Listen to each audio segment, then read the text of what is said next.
Bangladesh. We have with us His Excellency Mr. Earl Robert Miller, Ambassador of the United States of Bangladesh.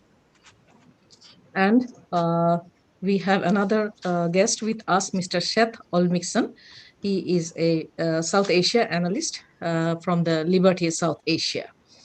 I welcome you all and thank you for your very kind participation in our program. The historic 7th March bears a special significance to us as a nation. Bangabandhu Sheikh Mujibur Rahman, our father of the nation, delivered this extraordinary speech on the day 7th March in 1971 at the racecourse field.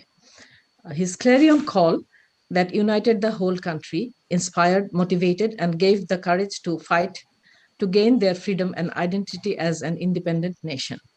On this day, we pay our deepest respect to Father of the Nation, Bangabandhu Sheikh Mujibur Rahman, and also to all the martyrs and freedom fighters of the Liberation War, without whom we would not be able to have the taste of freedom and live a free and independent life. Excellencies, distinguished guests, in recognition to the historic speech delivered by Bangabandhu Sheikh Mujibur Rahman, UNESCO in October 2017 announced this masterpiece on the memory of the world. They have inscribed it in the International Register as a precious documentary heritage of humanity, as an inseparable part of the world's historic heritage.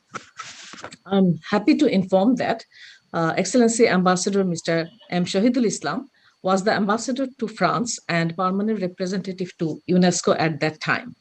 He initiated the idea in 2016 and worked with tireless effort behind this, and finally succeeded after 1 year in having the speech registered in the memory of the world and as a historic heritage document.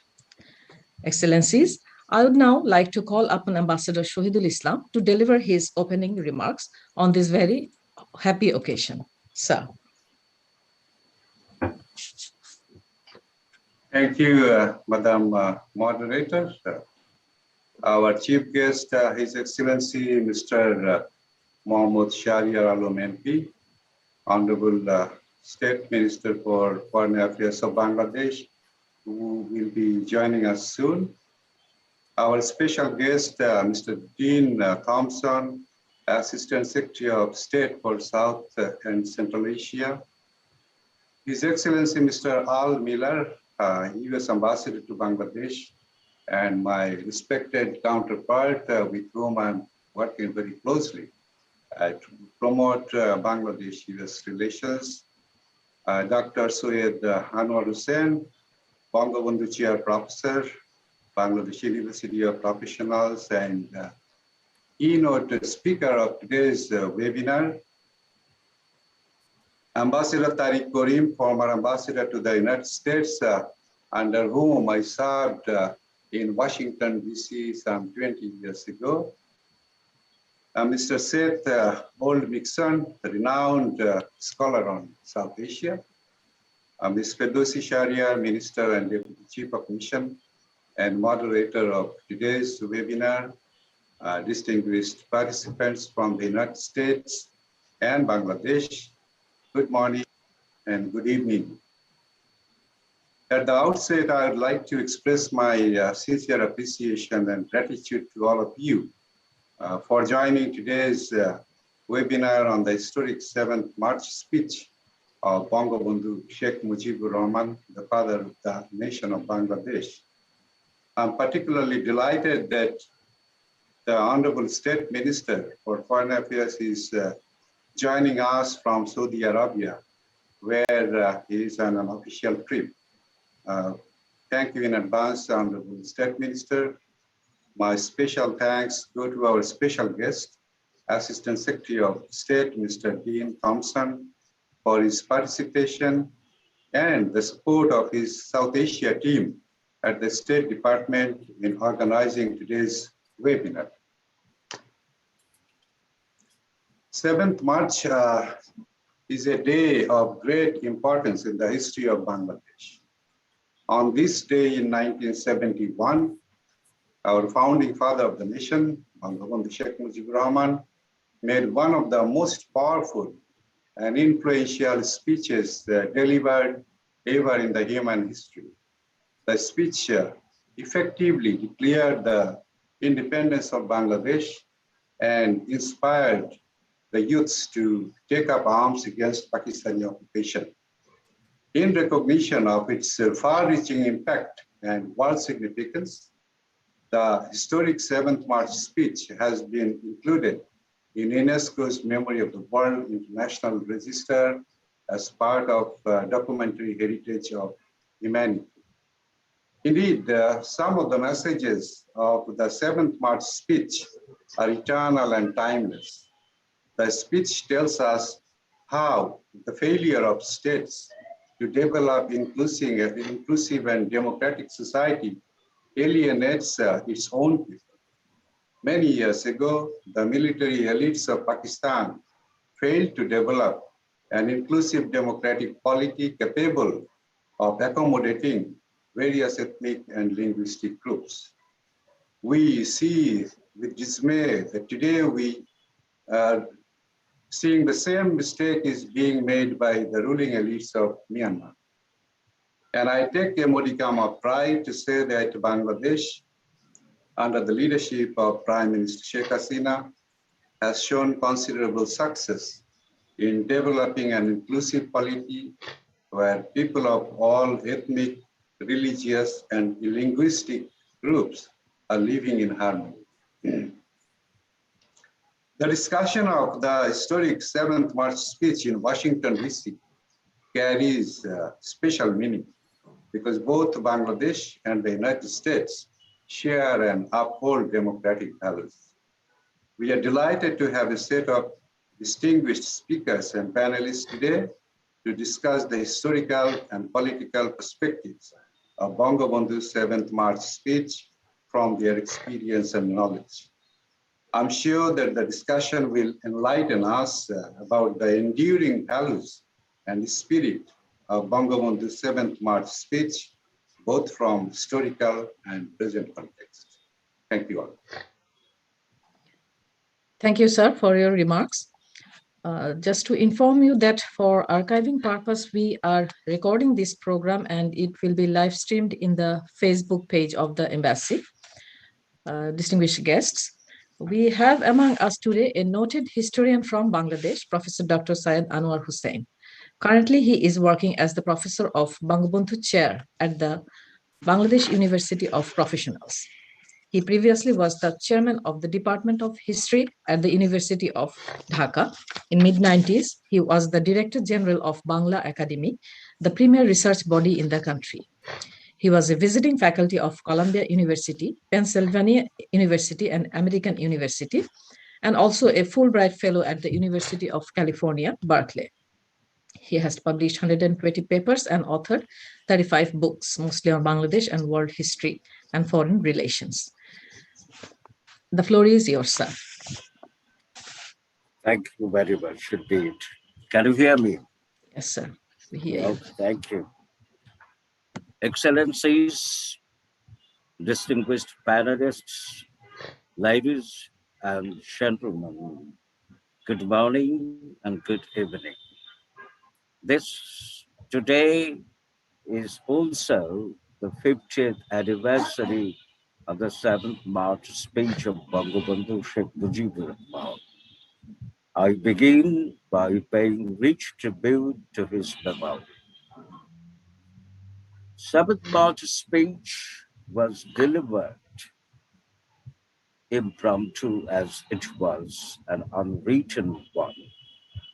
According to my watch, as I was present there, the speech went on for about 18 minutes and 31 seconds.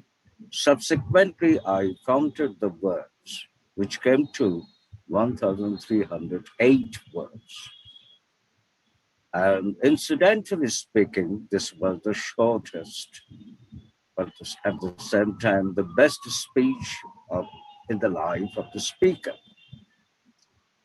And Before we go in for a discussion on the contents of the speech, let me share with you a word or two about the circumstances leading to the preparation of the speech. Bangabandhu was an entirely busy man. He didn't have time to do the written preparation. So the Armenic leaders were in a meeting which ran for 32 hours between the 6th and 7th March in the morning. After the meeting, they came up with two advices. One was that declaring unilateral independence would be politically counterproductive and suicidal. But at the same time, to keep up the pressure on Yahya Khan and his junta, they pointed out at least four conditions.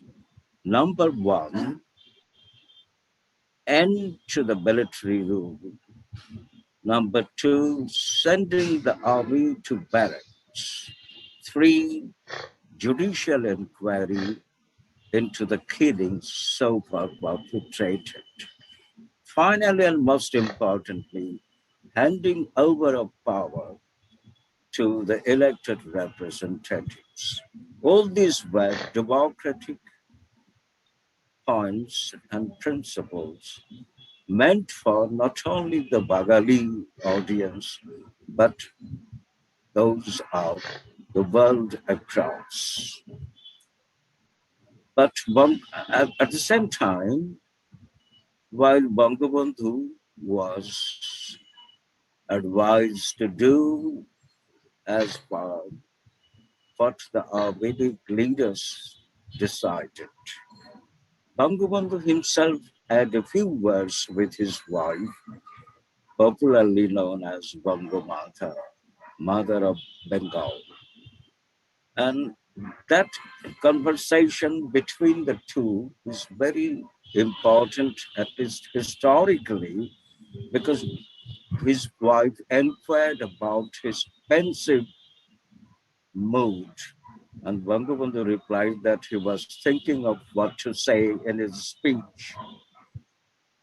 And then his wife inquired, "What does your mind say?"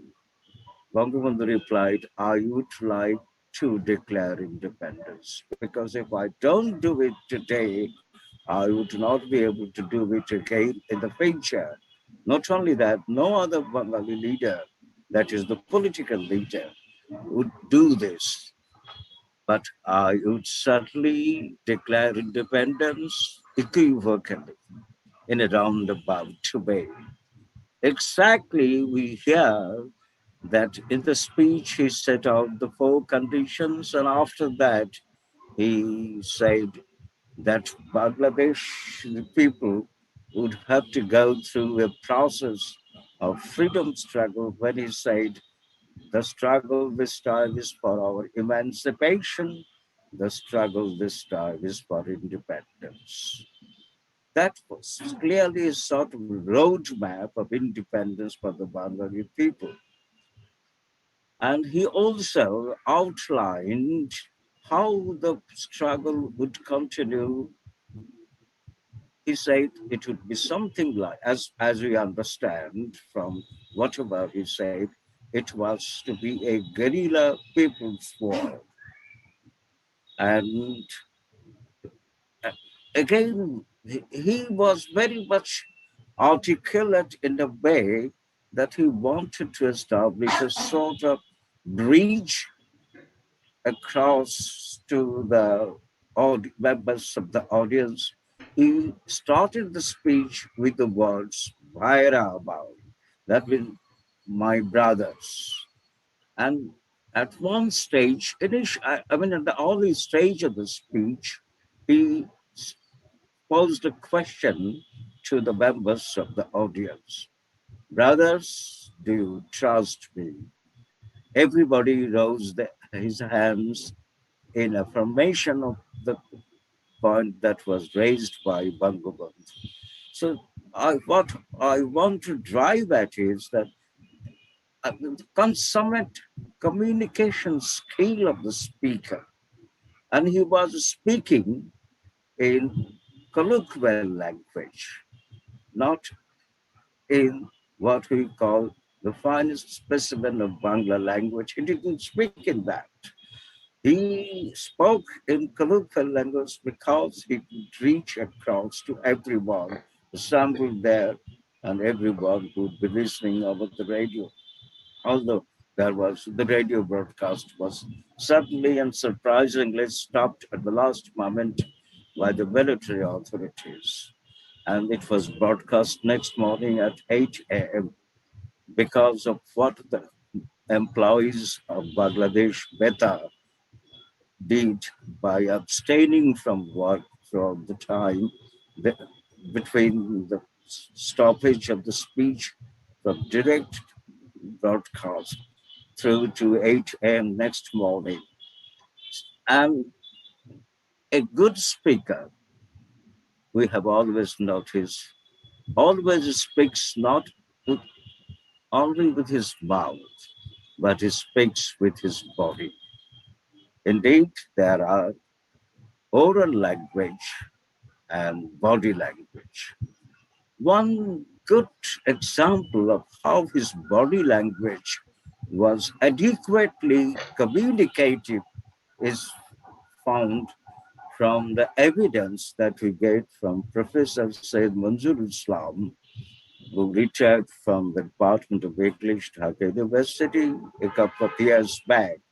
But in 1971, he was a student in the final master's, and he was actually requested by an English journalist to translate impromptu whatever Bangabandhu would be speaking. Manzur Islam agreed, and he actually was translating every word of Bangabandhu properly to the English journalist. After some time, the English journalist stopped Manzur Islam and he kept looking very attentively at Bangabandhu. And after the speech was over, that English journalist said to Manzur Islam, "You get ready." That is, you could understand the inner and inherent message of what Bangabandhu said. And there is another part to this 7th March speech. This speech was couched in words and in a way that it would also apply not only to the Bengali people, but to the people across the world. And this is the reason why this speech is now recognized internationally. At, at the moment, as we know, that after UNESCO's support, UNESCO's support to record the speech in the Memory of the World Register, we have also come to know that yesterday the United Nations has published 6 translations uh, in translations in the 6 languages which are used as official language of the United Nations. And I think an incident like this is the first of its kind. And back in 2013, Professor Jacob Feld, a British professor, collected 41 decisive speeches which changed history and died from Pericles down to the time of Professor Jacob Feld. And in that collection, the 7th March speech is also there. So I suggest that this is also a sort of academic international recognition of the speech. And at the moment, we hear that as many as 12 renderings have been done on the speech, 12 language renderings have been done of the speech and some more translations should be made in the future. And after 50 years back, as I look back to that day of 7th March 1971, I am still thrilled to hear the thunder voice roaring about the right demands and work demanding justice under the circumstances. One point is very salient in the context of talking about the speech. Why did he not declare outright independence? I suggested in the beginning that he was not in for declaring direct independence, what is called unilateral declaration of independence in international law. But the question remains there. There are quite a few explanations as to why he didn't do that. First of all, even if I don't go into the details, let me say in brief that first of all, the circumstantial evidence suggests that if he did so, there would have been immediate massacre and bloodbath because the military junta had prepared like that for 3 days from back. And that would have meant an end to whatever that has been gained by struggle through the years. So I think he did what was the best under the circumstances. So, distinguished participants, this is a speech which has inner meaning as well as deep meaning for the timing. But let me end with the word that it was indeed the roadmap for the independence of Bangladesh. And the UNESCO in its website also wrote that this was the effective declaration of independence. And I think so, with hindsight, it can be said very persuasively that there was a clear indication of independence and Bangladesh was poised for an independence, for independent status in the future. And let me also share with you the fact that before the speech was delivered, we, the Bengali people, were very much in doubt about our future. But after the speech was delivered, and as we were departing, we didn't have any such doubt in our mind. We could see that a roadmap was so clearly laid out for us that we cannot have any question. So, distinguished participants, ladies and gentlemen, let me end here by thanking everyone who have so patiently listened to me. Bangladesh, America Friendship Long Live. Thank you. Thank you, sir, for your very elaborate and thematic remarks. And we could not agree with you more that uh, we understand that Bangabandhu spoke from his heart. He could touch the heart of the people present there, and he knew what was required and what they wanted. That made that speech so powerful and strong. Thank you, sir, once again. And I have the honor to inform you that Honorable State Minister for Foreign Affairs, His Excellency Mr. Muhammad Shahriar Alam, has already joined us. Welcome to our program, sir, and thank you for your kind presence. We have just done with the keynote speaker has already delivered his remarks. Sir, now I am glad to invite very distinguished Ambassador Tariq Karim, former ambassador of Bangladesh to USA. In his illustrious career, he worked as the ambassador to South Africa, Iran, as well as USA, and he was also the High Commissioner to India with the rank of the State Minister. He also worked in different capacities in Beijing and New Delhi in his earlier days. He worked as international executive in residence at the Department of Government and Politics, and later as adjunct faculty at the University of Maryland, University of Virginia, and George Washington University. You have the floor, sir. Thank you very much, moderator. I hope you can hear me clearly. Thank you very much.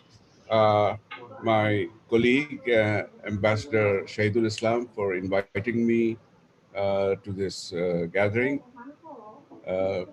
Honorable State Minister, good to see you. Join us.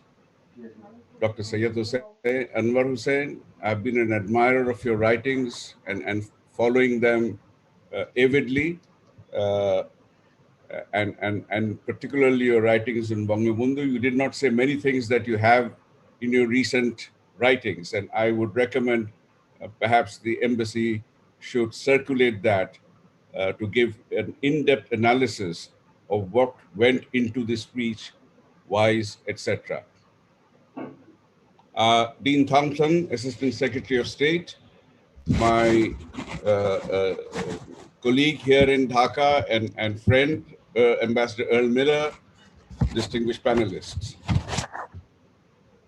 If one cannot conceive of India emerging as an independent modern nation state without the leadership of a Gandhi who was Bapu to his nation, or of South Africa wresting independence from a brutalizing apartheid regime without the leadership of Nelson Mandela, who was equally adoringly referred to as Madiba by his people.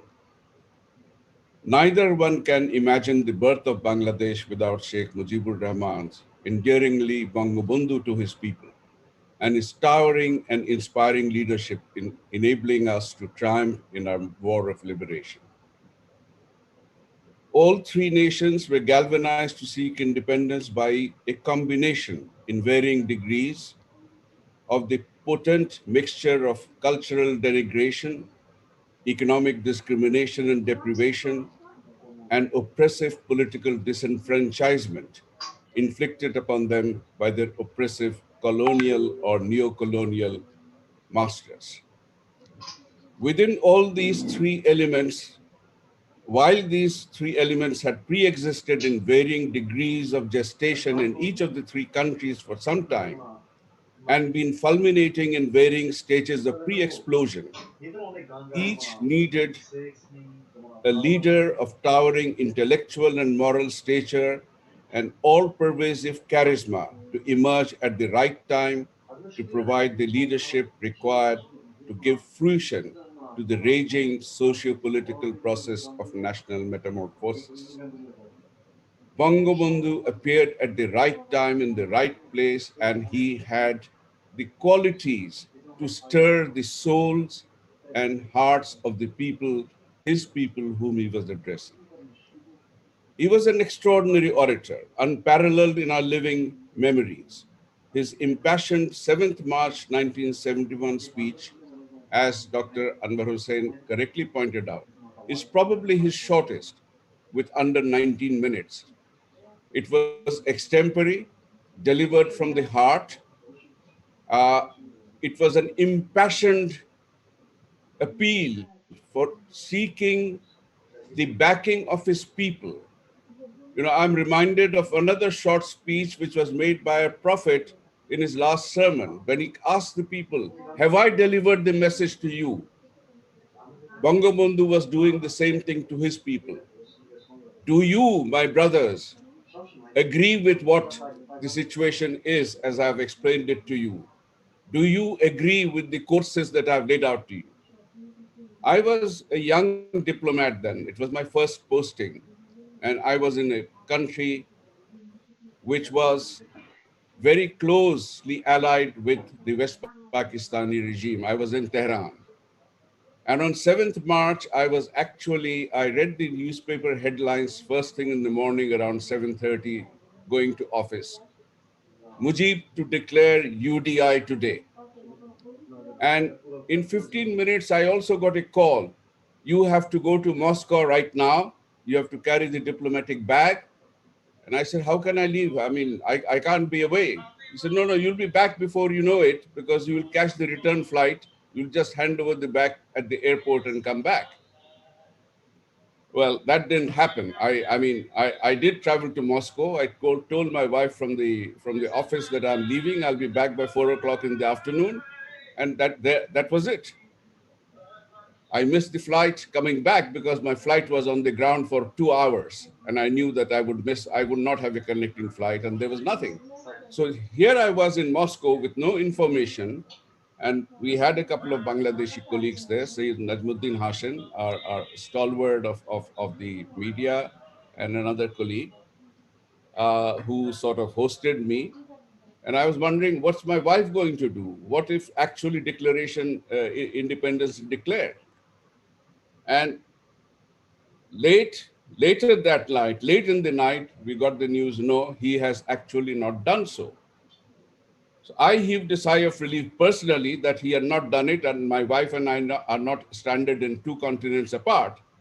But it's interesting, as Sayyid Anwar Hussain has pointed out in his, what was it that he was able to do? I think that is what historians and analysts will have to seek and try and tweak out. That, I mentioned to my wife, I'm going to speak, and I said, he declared independence, and he did. He said, no, he declared independence. She quoted the word. He said, this means we are going in for liberation. We want a freedom. We want a independence.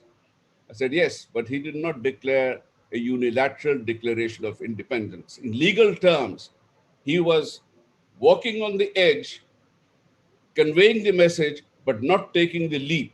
In other words, he threw the ball into the court of Yahya Khan and the military junta and said, this is where we are.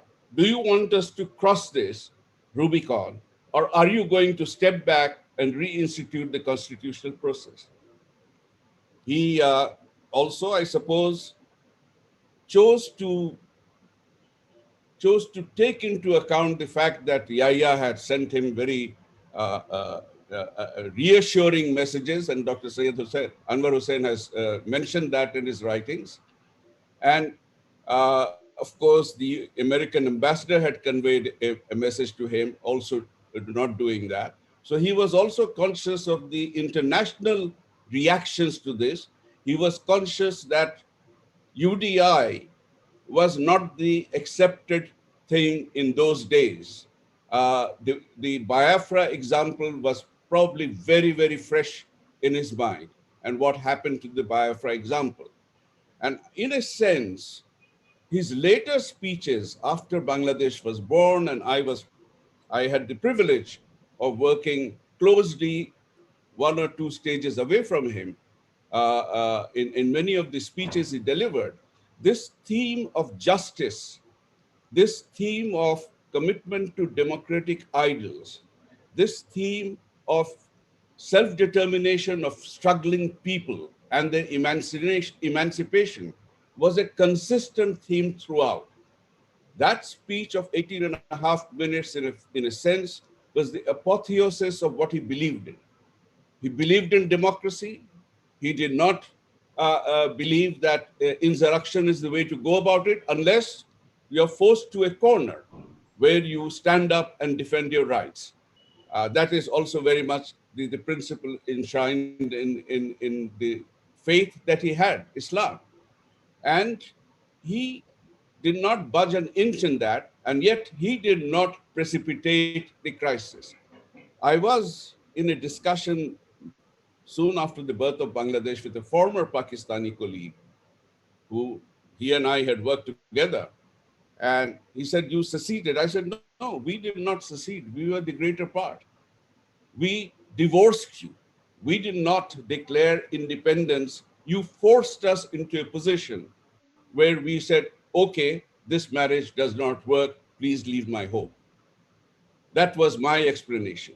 I think he stuck to the high moral ground, the legal ground, and everything in charting that course. It was done with great deliberation. And I think for that, the speech stands out remarkably, as many other speeches in history do.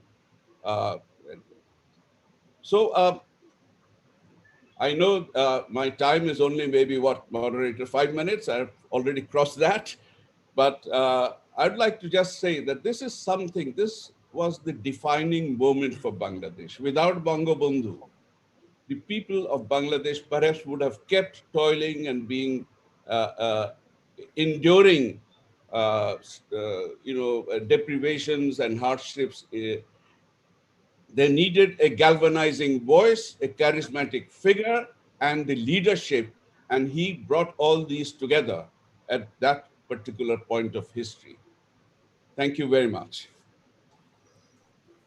Thank you, sir, for your very brilliant analysis of the speech. We definitely agree that with his visionary ideas, intelligence, and understanding of the reality from the ground and democratic ideals has led him to deliver that very wonderful, very powerful message to the people. Thank you once again for your deliberations, sir. Now, I would like to call upon Mr. Seth Olmixon, a renowned South Asia analyst, founder of Liberty Asia, an independent campaign dedicated to supporting political pluralism and religious freedom in South Asia. He has done extensive research on South Asia and published a number of articles in reputed foreign policy magazines, the diplomat journals, including the diplomats. He has also served as a US Peace Corps volunteer in Bangladesh. The floor is yours, Mr. Seth Olmixon.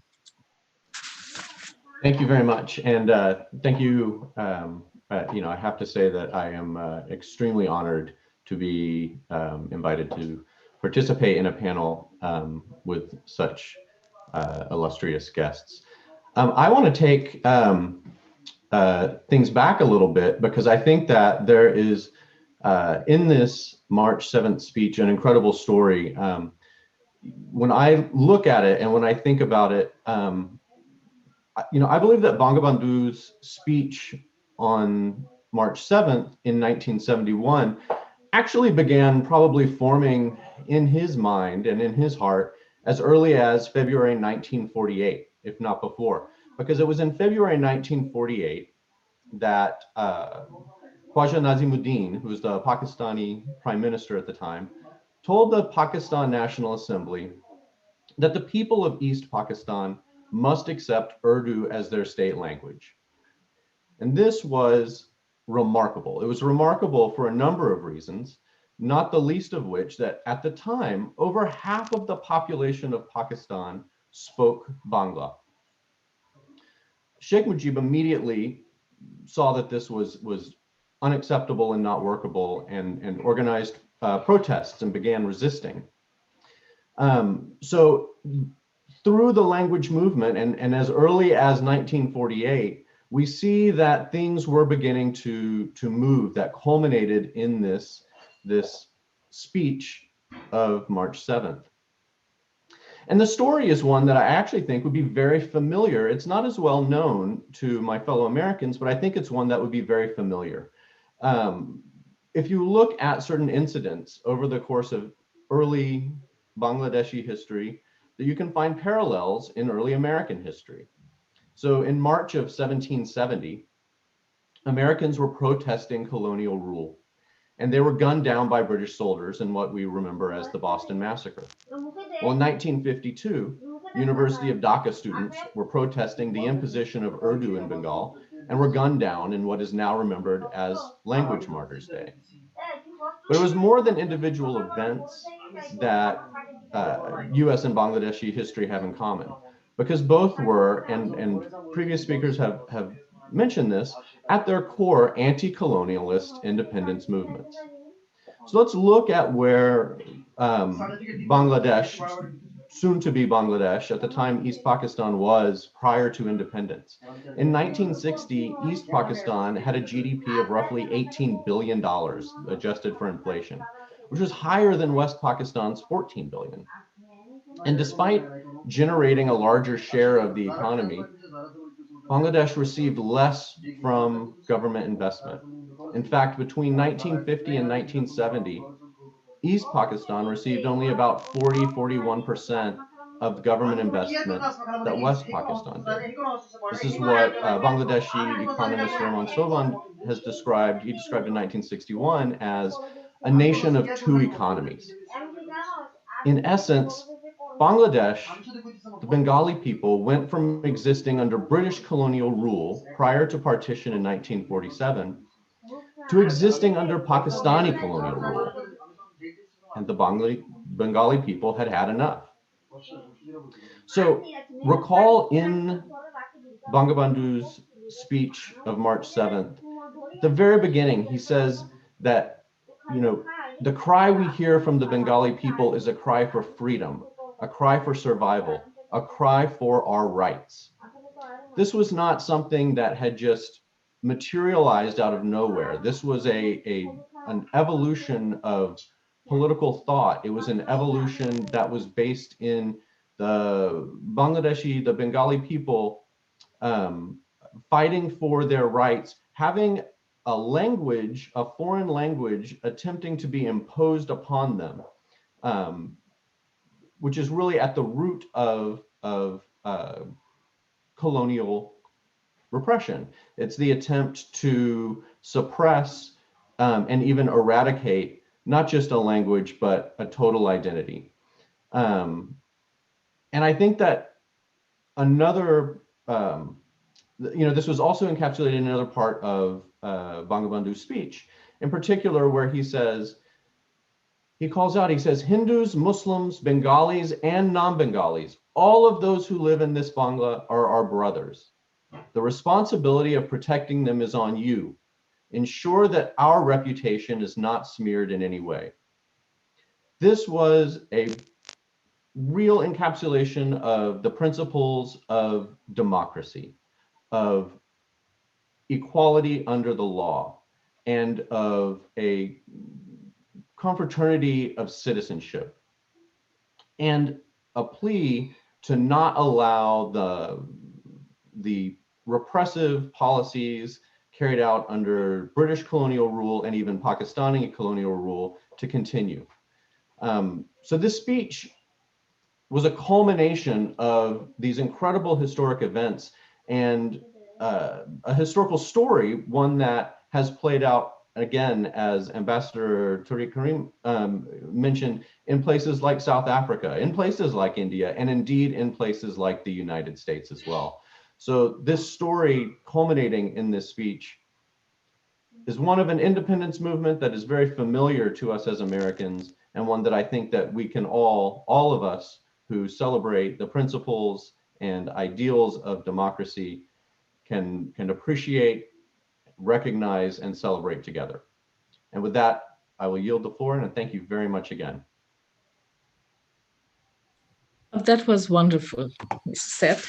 You have rightly pointed out, you have highlighted the correct understanding of the spirit of the speech, that it was in the making in the mind of Bangabandhu for a long, long time, from years of subjugation and years of deprivation.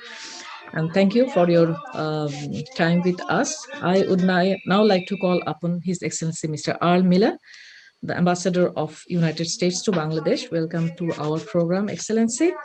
Ambassador Excellency Miller assumed his charges in Bangladesh in November 2018, and since then persistently working to strengthen the bilateral relations between Bangladesh and USA.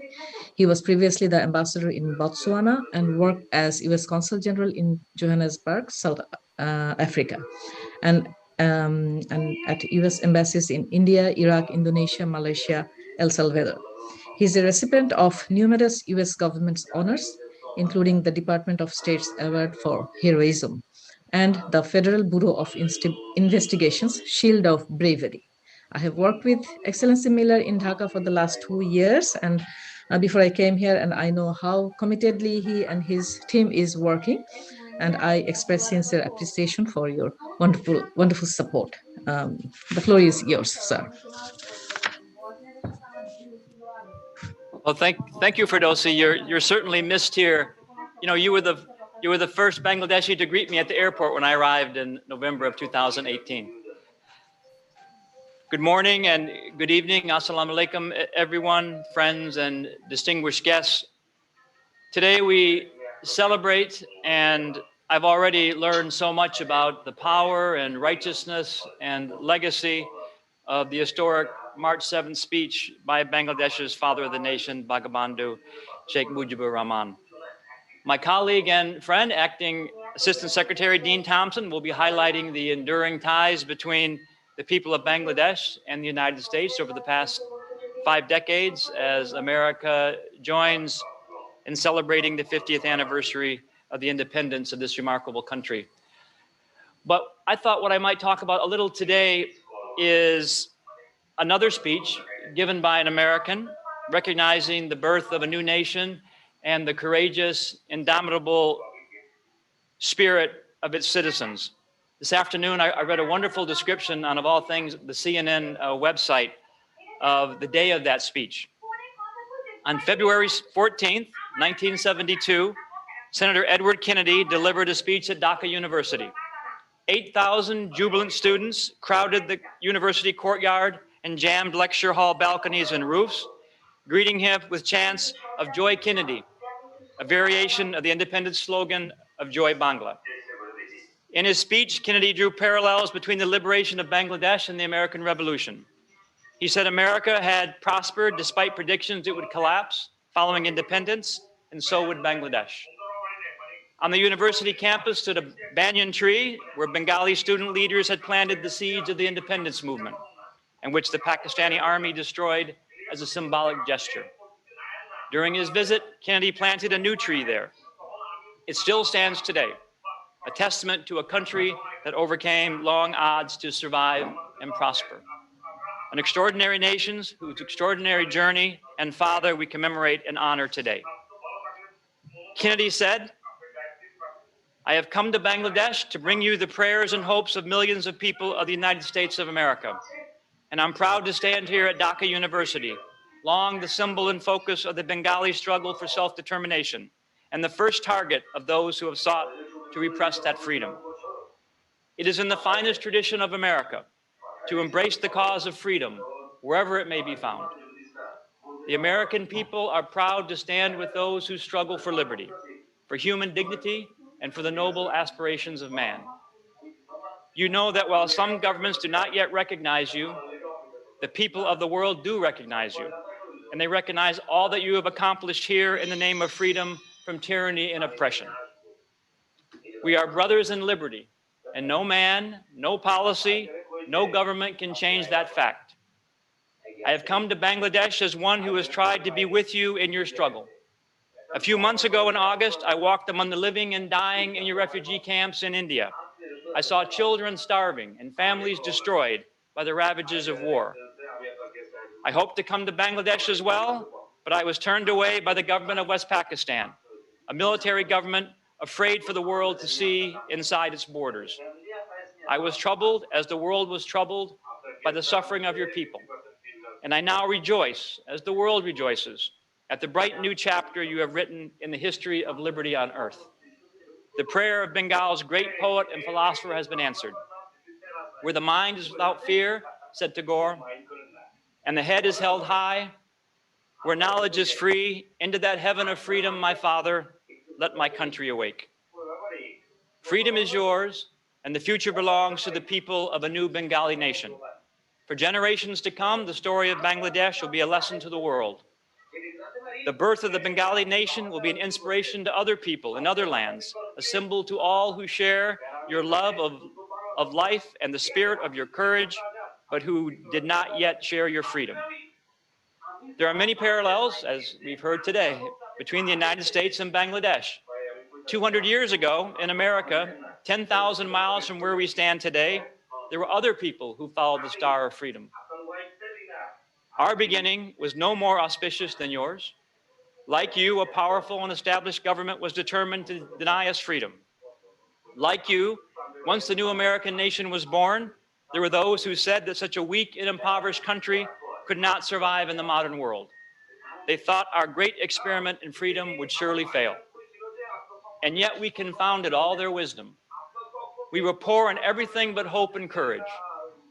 We had no wealth, but we had resources far more valuable and important. We had people with the energy and commitment to make our nation strong, and leaders with the vision to see the way and help the people build their future. The revolution in America did not end in 1776. It did not die with Washington and Jefferson. It lives today in our efforts to fulfill the goal of liberty and equality for all our citizens, black and white alike. And it lives as well in the hopes we share for those who are oppressed in other nations. That is why the struggle of the people of Bangladesh has deeply touched the conscience of America.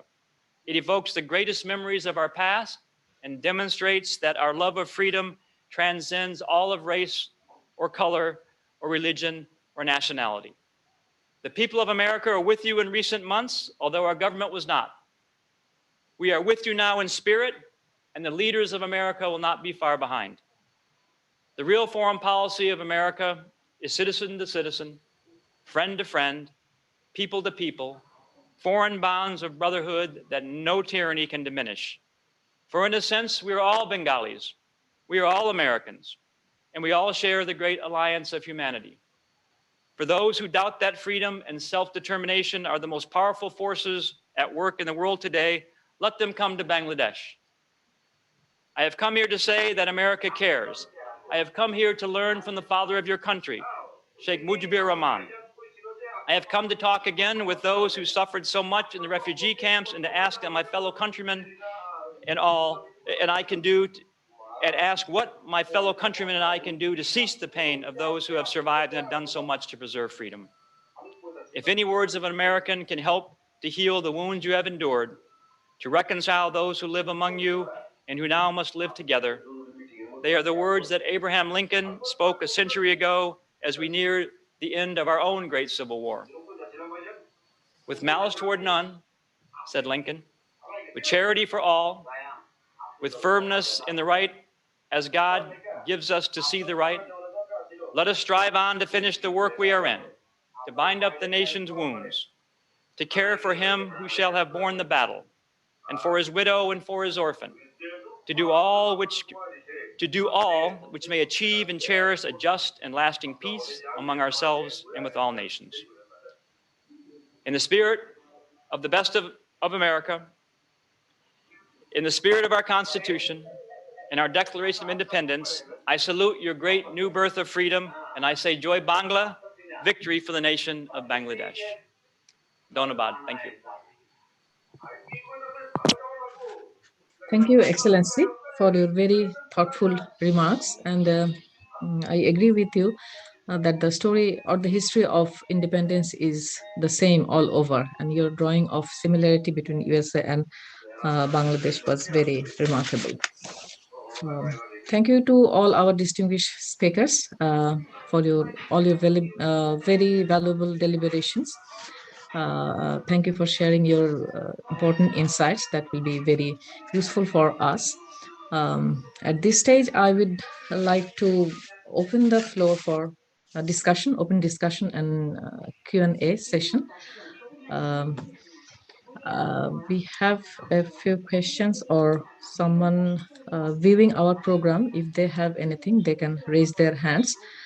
Or otherwise, I will request the discussants if they have anything to remark on, or if they want to have anything specifically to hear from anyone else, he can also raise hand.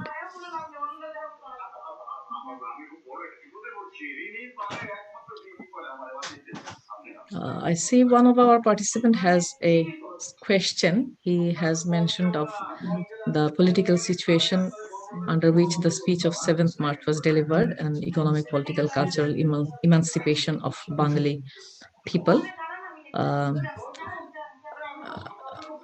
I believe if our keynote speaker and Ambassador Tariq Kurim sir may reflect on this query. Sir, to unmute করতে হবে, sir. Okay. Yes, ঠিক আছে. Can you hear me now? Yes, sir. Okay. Well, the speech was delivered under the most trying, challenged, and constrained circumstances.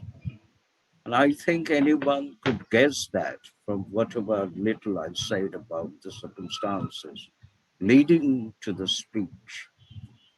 Let me elaborate whatever little I said at the time of my presentation. First of all, there was tremendous pressure from the younger generation to declare independence outright from the podium on 7 March. We had four leading youth leaders known as four caliphs, following the four early caliphs of Islam. On 6th of March, they approached Bangabandhu with the demand that nothing short of independence be declared from his speech. At that, Bangabandhu little bit lost his temper and upbraided them by saying, "Don't ever press me hard. Sheikh Mujib knows what to do and what to say." That clearly indicated that he had his own reading of the situation and circumstances.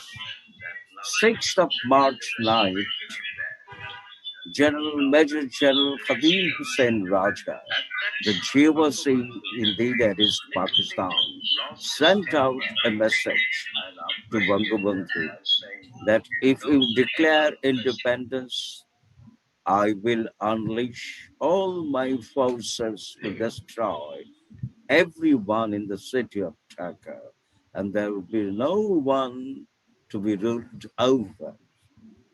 And when we were listening to the speech of Bangabandhu at the Red Schools, we did notice an olive helicopter gunship was hovering over the race course. And we were also absolutely sure about the military presence at the strategic points of Dhaka city there. And Ambassador Tariq Karim has rightly mentioned that on the 7th March in the morning, the West Ambassador just and had a short audience with Bangabandhu, wherein the ambassador made it clear that an UDI would not be countenanced by his government. So there was pressure for declaring independence, there was pressure for not declaring independence. And between these two extremes, he did walk a tightrope and declared independence, but in a roundabout way. We were happy, we, the members of the audience. And even the Dhaka cantonment was happy with the speech. One of the high officials at the Dhaka cantonment said, "This is the best speech under the circumstances." And Major Siddiq Salik, who was in charge of inter-services public relations, wrote a book subsequently with the title Witness to Surrender. He wrote, and he himself was present at the race course on that particular day. He wrote, when the people were departing, it seemed that they were returning from listening to a holy speech either in a church or in a mosque. Indeed, that was the situation.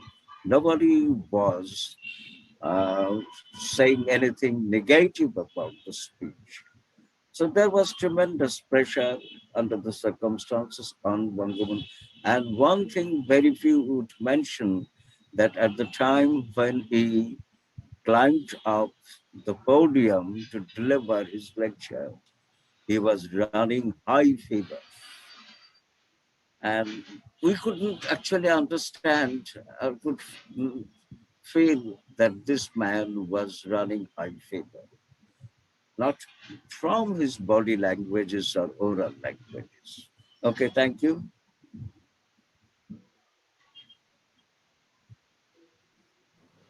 Sir, I'd just like to add a couple of ready? is here. Sir, just one moment. Actually, I was informed that, sorry for the interruption, sir. Our state minister has joined us and he has to leave our meeting in a couple of minutes. So I will give him floor for his remarks with your kind permission. Thank you, sir.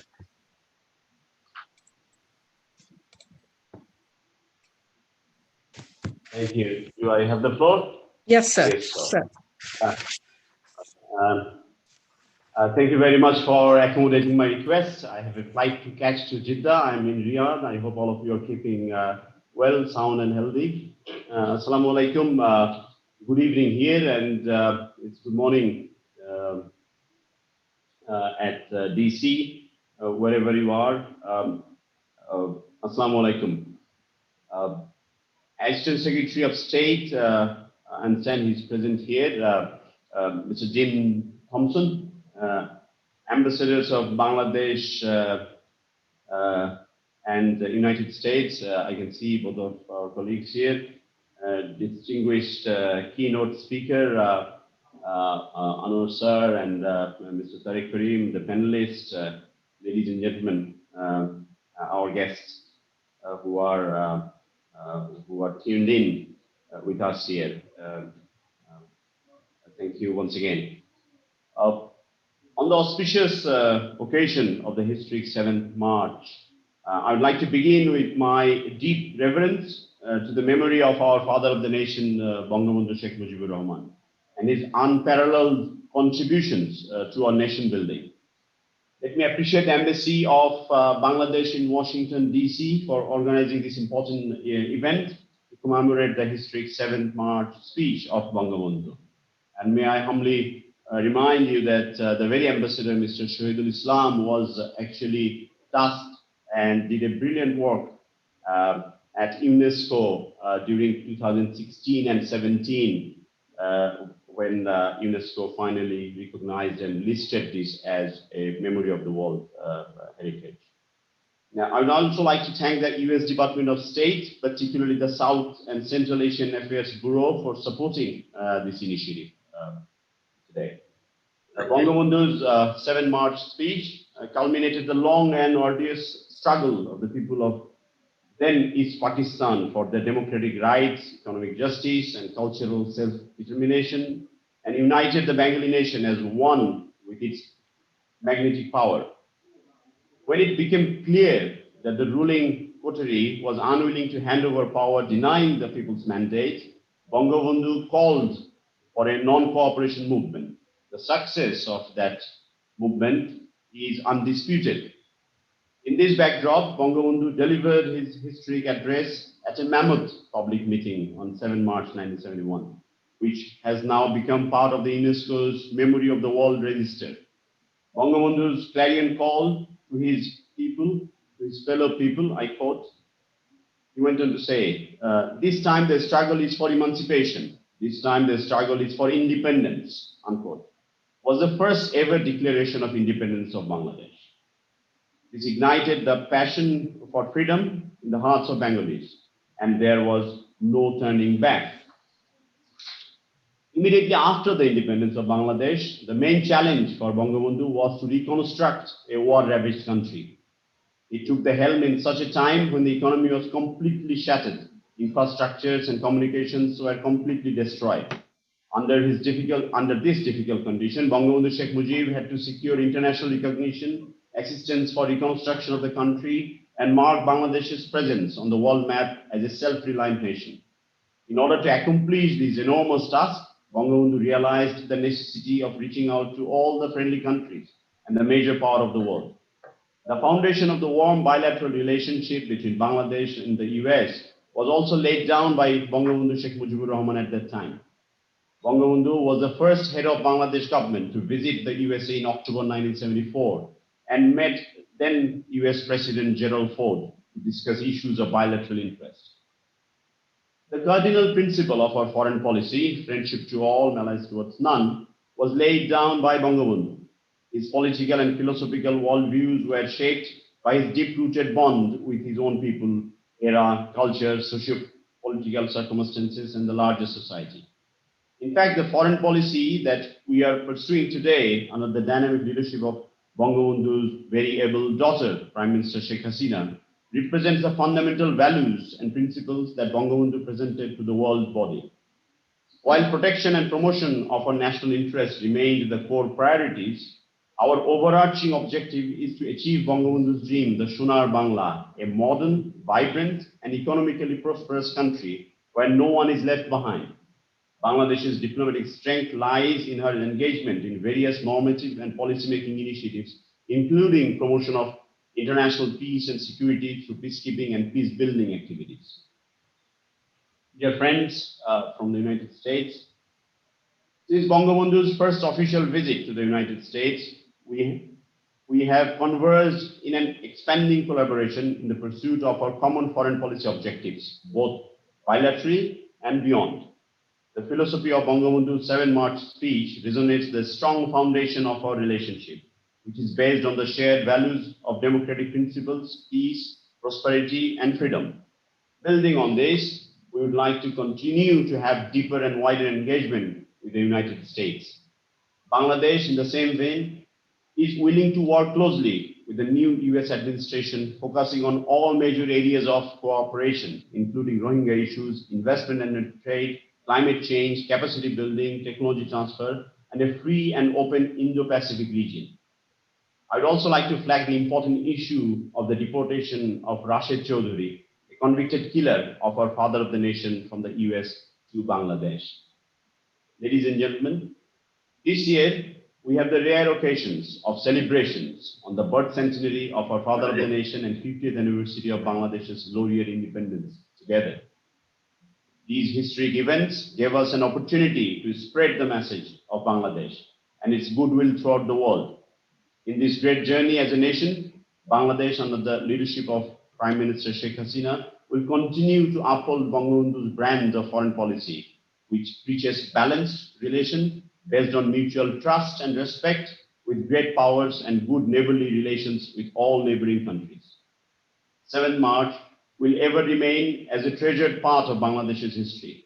It will always remind us of an inspiring, colorful, and glorious tale of the fight of an unarmed nation for its sovereign existence for generations to come. Bangladesh will continue to follow Bangabandhu's footsteps in its peace-centric and sustainable development-focused approach in the conduct of our foreign policy. I thank you all. Joy Bangla, Joy Bangabandhu, long live Bangladesh-US friendship. Thank you. Thank you, sir, for your kind remarks, and thank you once again for your presence with us today. Your presence means a lot to us, but we are very sad that you will be leaving to us very soon. But we hope that you will be participating us in different programs in the future. Thank you, sir. Now, if we may go back to our discussion, Ambassador Tariq Karim, sir, you were speaking on something. Just a couple of brief points. Bangabandhu's 7th March speech, I think a scholar or a historian would probably look upon it, would do well to look upon it like an onion. It has layers after layers. You peel off one, you find another. Now, he declared independence and he did not declare independence. What are you going to believe in? I would say it was remarked earlier in the discussions that the makings of his speech goes back to 48. I would say it goes back to 40. That's where, the formation of his political career and teachings and learnings under the mentorship of Hussain Shaheed Sarwardi in Calcutta, now Kolkata. It goes back to that. Now, why do I say that? Yes, in 1971, he stepped short of declaring UDI in the framework of the rules, international rules set in place to determine how the new world order would function after 1945. But he declared independence in the sense that it was encapsulated in the wordings of what was known as the Lahore Declaration of the All India Muslim League in 1940, where they envisaged independence from the British, with Muslims and Muslim majority countries each forming independent states. And that word, I've gone through that Lahore resolution several times. Everywhere the word states is mentioned in the plural. In other words, the concept of Pakistan was derived from Indian federalism. Pakistan was to be a mirror image of a federal country, with the Muslims feeling that they were not dominated by majoritarianism. They would constitute their own majoritarianism, but in a secular way. And in a sense, Bangabandhu's 6-point program, when enunciated in the late 60s, was essentially a repackaging of that Lahore resolution, demanding, because in that resolution, the concept was every state would be independent to pursue its own policy. Only foreign policy, defense, and communications remained with the central government, not currency, not finance, not the economy. And essentially, that is what he was demanding. And in a sense, when Pakistan emerged in the way it did, this peculiar configuration, one could easily say that, Kipling's verse, the East is East and West is West, and the twain shall never meet. It was a self-fulfilling prophecy. So, he declared independence in the sense that it was enjoined in the Lahore Resolution calling for federalism. He was a Democrat, a committed Democrat. He was a federalist. But he understood in 48, immediately after the promulgation or the enunciation that Urdu will be the only language, that the culture of the majority of the people comprising Pakistan was being trashed. He understood that this federalism was not going to work. And that was his struggle. The point where he was driven over the edge, when the people of Bangladesh were driven over the edge, culminated when they were politically disenfranchised in 1970. And the 1970 elections, by a very respected observer of South Asian affairs, Stephen Cohen, said this was perhaps the only election held in Pakistan which was truly and democratic since its birth in 47. And that was trashed. So in a sense, I think Ambassador Shahidul Islam made a brief passing a mention to the events in Myanmar. Are we there witnessing something similar, where a popularly elected leader with a massive mandate, the mandate has been trashed? Are we witnessing something where, let's say, the military regime, which capitalized on religious nationalism, Theravada Buddhist nationalism, and Burman nationalism over everything else, now find many of those same nationalists revolting against the military? Is this a 70-71 moment for them? Is this a 91 moment for them? That time will tell. Thank you. Thank you, sir, for your very elaborate response. Now I would like to call upon our very special guest, Excellency Dean Thompson, the Assistant Secretary of South and Central Asia Bureau. In his long career, Mr. Dean Thompson has served in different capacities in Kuala Lumpur, Bucharest, Consul General in Kolkata, and Chief of Economic and Commercial Affairs in Colombo. He has also a small stint in Bangladesh. Previously, he worked as a direct support staff to the Secretary of State and the Director of the Executive and Secretary Staff. Thank you, sir, for your kind presence and sharing your valuable time with us. The floor is yours. Thank you. Thank you, DCM Ferdowsi. It's a pleasure to be here, and I want to thank you, Ambassador Islam, for welcoming me. And it was great to have a chance to catch up with you just the other day, and welcome to Washington and to a new an exciting tenure here. I really want to commend Dr. Oldmixon, Dr. Hussein, and Ambassador Karim for their comments about the March 7th speech and the context in which it was delivered. Of course, my good friend, Ambassador Miller, one of the premier diplomats for the United States. And I think his sharing of Senator Kennedy's observations and remarks in Dhaka really puts a great framework around the discussion today. And so thank you for including me in this. It's really quite a privilege. Indeed, Sheikh Mujib was a towering figure of the 20th century who shaped modern Bangladesh. And this historic speech undoubtedly inspired Bangladeshis to fight for independence, but continues to inspire Bangladeshis to develop their country even further.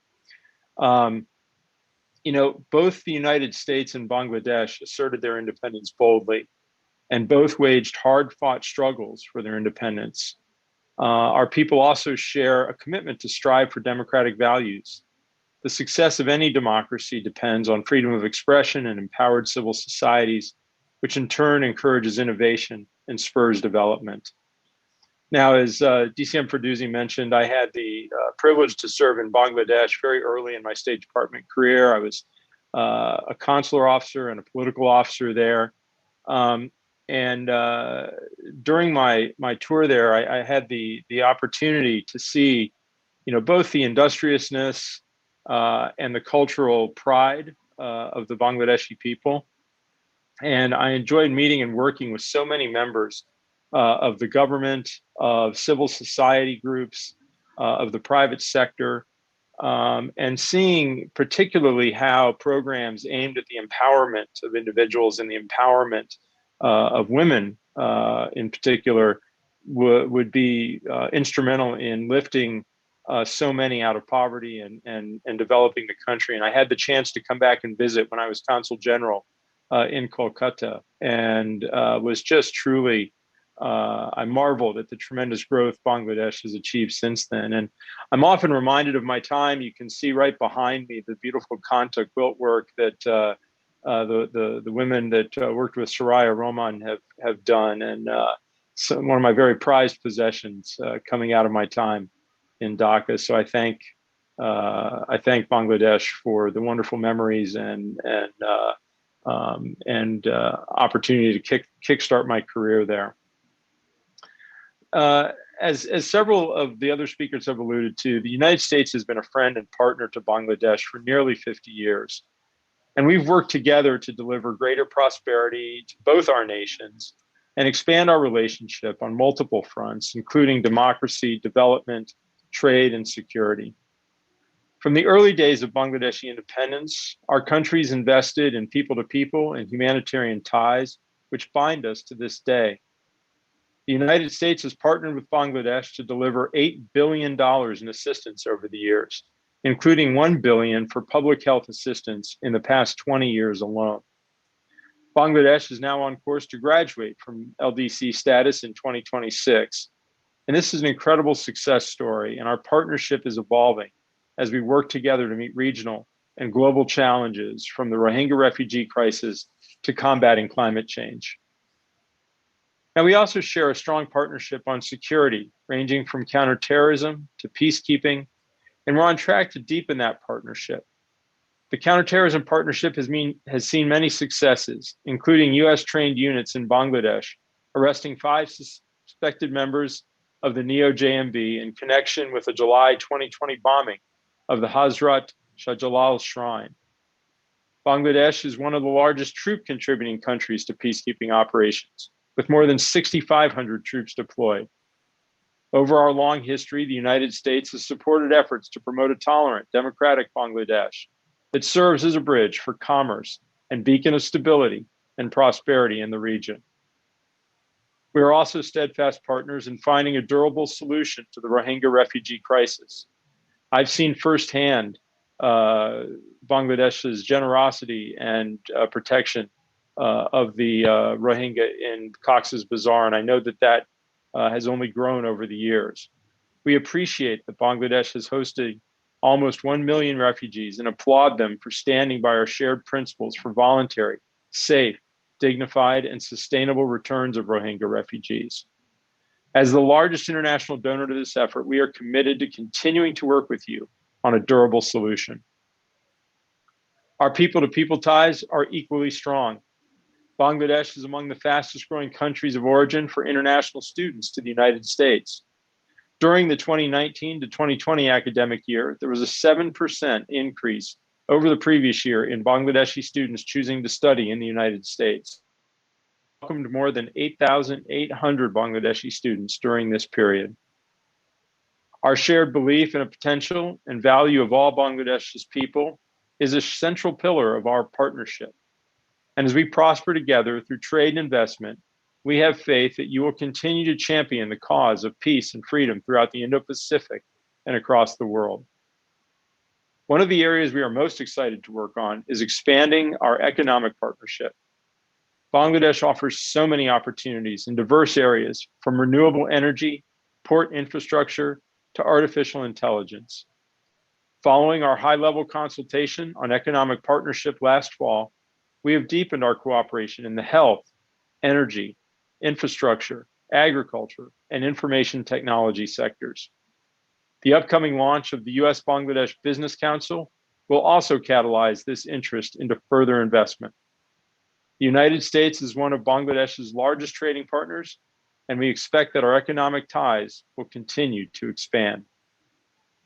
We also look forward to working together to address the challenge of climate change.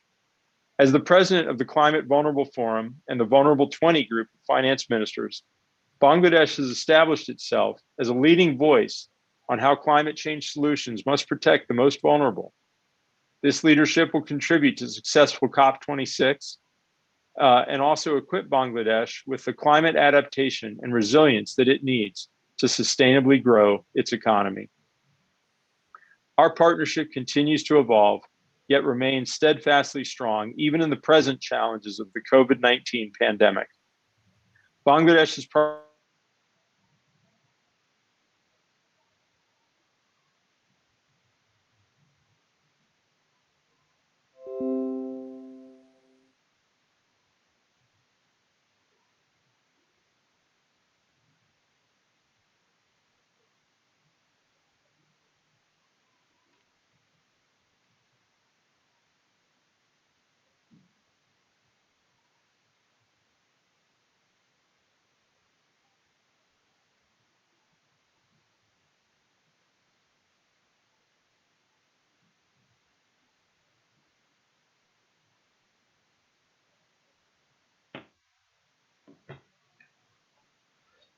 relationship will continue to strengthen under the Biden administration.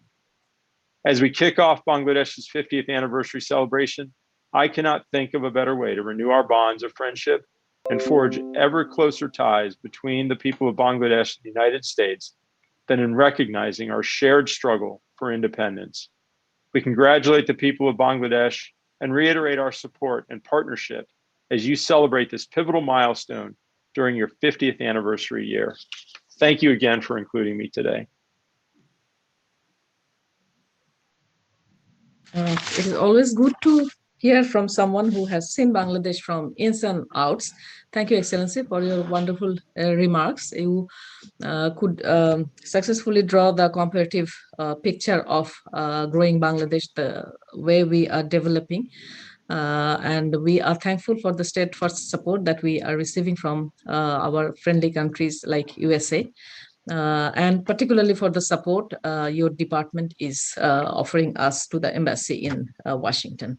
Actually, we had several questions at this stage, but I think we have running out of time. So at the end, I'd like to open the floor for our ambassador, His Excellency Mr. Shahidul Alam, for making his closing remarks. After these remarks, we will take one moment to have a family picture of our event today. So bear with us. Thank you. Thank you, Ferdowsi. We have had a very good discussion today. The speakers represented an excellent combination of historian, researcher, and practicing diplomats. And we have been able to highlight the significance of the 7th March speech of the father of the nation of Bangladesh, Bangabandhu Sheikh Mujibur Rahman. At the same time, we have been able to cover various areas of cooperation between Bangladesh and the United States. I once again want to thank all the distinguished speakers and panelists for their excellent combination and contribution. But above all, I would like to thank the other participants from Bangladesh and the United States for joining us today, because the whole exercise was meant for them. This year is a rare combination of 50th anniversary of the independence of Bangladesh, as well as the 100th birth centenary of the father of the nation, Bangabandhu Sheikh Mujibur Rahman.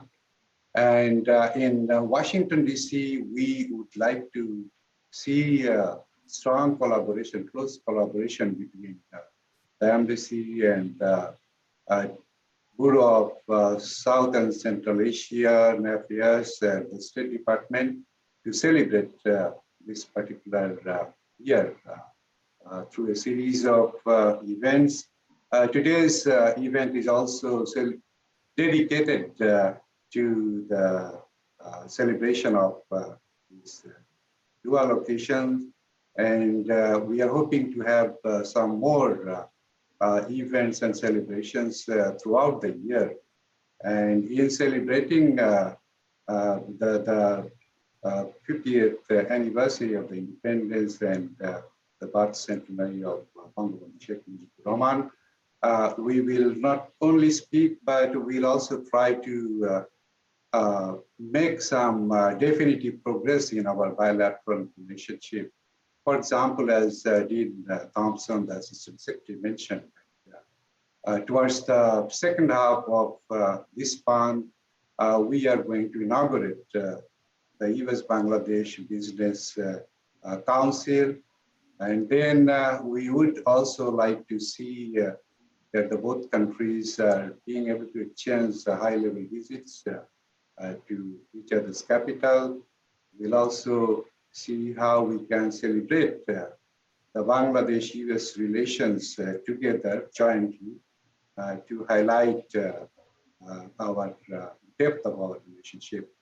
I'll just take another moment to tell Assistant Secretary Dean Thompson that the areas such as democracy, development, trade, and security that have been identified by him as the main areas of cooperation, we fully concur with him, and will try to continue our advancing our relationship on these lines. And climate change, of course, we are very happy with the renewed interest of the new administration on fighting the adverse effects of climate change.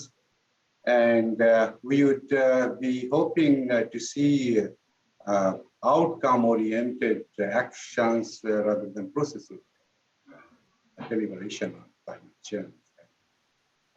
All the other global areas of cooperation, bilateral and multilateral. Thank you very much. And finally, I would like to thank my colleague, our DCM, Firdausi Shahriar, for her excellent conduct of the entire program. Thank you all. Thank you, sir. I would once again like to thank all of you for your kind participation. Just if you give us 10 seconds, we will take the photograph. And in the meantime, if some of our colleagues from the embassy would like to join, I would invite them.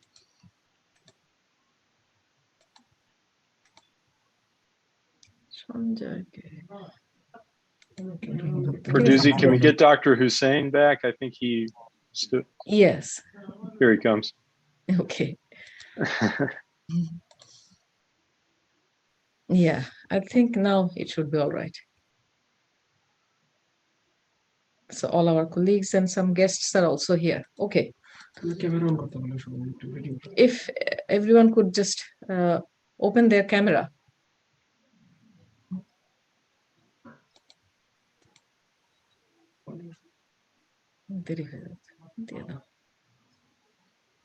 Yeah, there it goes.